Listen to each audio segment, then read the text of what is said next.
Hi everyone, Graeme here.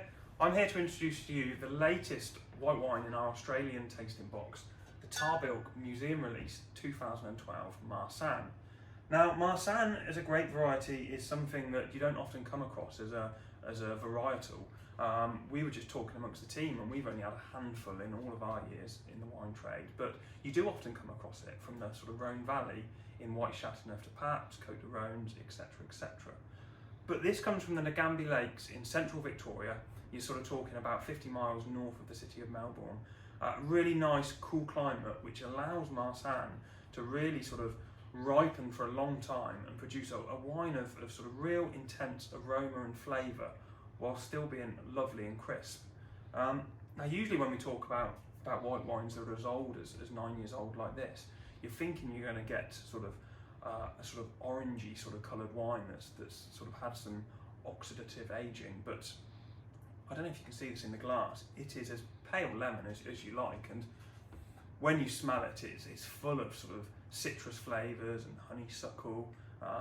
Remarkable how fresh it is. The winery Tahbilk, actually they hold the sort of largest plantings of Marsanne in the world and are sort of famous for how good their Marsanne is.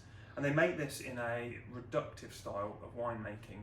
Now, reductive winemaking essentially just means they are minimising oxygen contact at every single moment. And it just allows this to go on and on and on in the bottle and just add complexity and complexity. As I said, honeysuckle, citrus notes on the nose. When you actually taste the wine,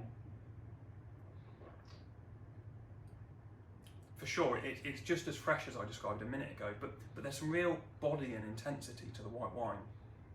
It's got a wonderful finish. You start to get a few of the sort of petrolly aromas too, and flavours that are slightly more famous for the Rieslings that we tried earlier in the tasting box. But I think for $15.99, which is what we sell this for, not only is it a really interesting wine, something you might not have come across before, but actually it's utterly delicious. If I was pairing this at home, probably sort of seafood in a creamy sauce would work really well. But to be honest, I could see us sitting on a sofa and enjoying a nice glass of this, and you find it so interesting, it's just so enjoyable. I hope you enjoy it. This is the wine we're going to taste on our Zoom tasting next week as well, so if you can save yourself, save it till then and we'll all try together next Friday night. Cheers.